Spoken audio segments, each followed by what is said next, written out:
大気圏内で高速戦闘を可能にした巨大ガンダム RX-104FF ペーネロペー。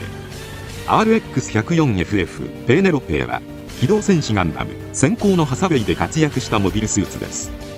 ペーネロペーはオデュッセウスガンダムにフィックスドフライトユニットを追加した姿で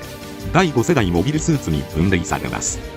もともとこのモビルスーツはアナハイムエレクトロニクス社がガンダム開発20周年を記念して開発した地球連邦軍の試作型モビルスーツで仮敵などの想定がされていないものです。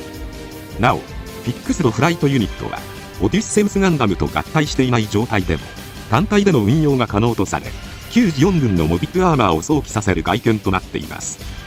合体時の機体サイズは 30M 級と標準的な機体より一回り大型化し、フィックスドフライトユニットの装備によって飛行能力が付与されるのみならず、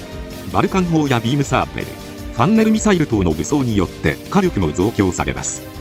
RX-104FF ペーネロペーの最大の特徴は、これまで大型の戦艦やモビルアーマーにしか装備することができなかったミノフスキークラフトを装備したことです。もともと非常に大型の装備であるミノフスキークラフトがこの頃になると小型化に成功し、モビルスーツに装備することが可能になりました。しかし小型化できたとはいえ大型の装備なのでモビルスーツ自体の大きさが全長 32.5M の大型になっています。ミノフスキークラフトを装備することで飛行能力が強化されます。またビームバリアを併用することで音速飛行が可能でサブフライトシステムに頼ることなく空中戦が可能です。ただし本機の場合は兄弟機であるクシーガンダムと異なり音速飛行時にはフライトフォームへと変形する必要があります。これはおそらくですがペーネロペーはあくまでもミノフスキークラフトを装備して飛行能力を高めるというコンセプトを体現するための試作機で、クシーガンダムはそれらを用いての戦闘に主眼を置いたモビルスーツであることの差だと思われます。 RX-104FF ペーネロペーの武装としてはビームライフルやビームサーベル、メガ粒子砲やファンネルミサイルなどです。ファンネルミサイルはサイコミュによって無線誘導される特殊なミサイルであり、大気圏内でも問題なく使用可能です。通常のファンネルと違ってビーム砲は内蔵されておらず、それ自体が相手に突撃して破壊する実弾兵器です。両肩部アーマーに各9発、腰部フロントスカートに16発の計34発を格納しています。もちろん使用するにはパイロットがニュータイプであるか、もしくは強化人間である必要があります。パイロットであるレーン8に生来のニュータイプの素質があるのか、強化処置を受けていたのかは作中で明言されていませんが、強化人間ではないかと疑うシーンがあり、強化人間のような突発的なアクションを起こしています。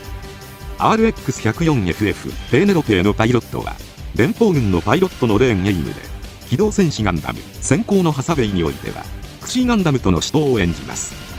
マフティ側のクシーガンダム投入より一足先に地球に降下しており、レーンエイムにとって初陣であるタサダイホテル近くの戦闘では中空で浮遊したと見えた瞬間にガウマンの登場するメッサーの頭部を蹴り飛ばし、グスタフ・カールとの連携で機体の旅客に成功します。インドネシアハルマヘラ島沖で未確認の機体と接触を図ろうとするマフティ側の動きを察し、ケネス・スレッグ大佐からの命令でガウマンを人質に取った作戦行動に移るが、マフティの挑発を受けてガウマンを解放し、対等な条件での戦いにこだわります。その結果、海上付近でライフルをおとりにされたことを見抜けず、クシーガンダムのミサイルの集中攻撃によって撃墜されるが、奇跡的にレーンが生き残ります。この辺りはマフティとレーンのパイロットとしての経験の差が出た格好です。修理された本機とともにその後はマフティの追撃任務に入り、クシーガンダムとは別に行動していた敵側機関バリアントを轟沈させるなど戦果を上げます。オーストラリア・アデレートの連邦中央閣僚会議をマフティに襲撃されてクシーガンダムと再戦した時には、レーンは機体とパイロットの差を見せつけられつつもクシーガンダムに食らいつくが、やがて徐々に形勢不利となっていきます。しかしケネス・ナゾラエショーの指示したビームバリアーの予定ポイントまでクシーガンダムを誘導することは達成したため、作戦は成功します。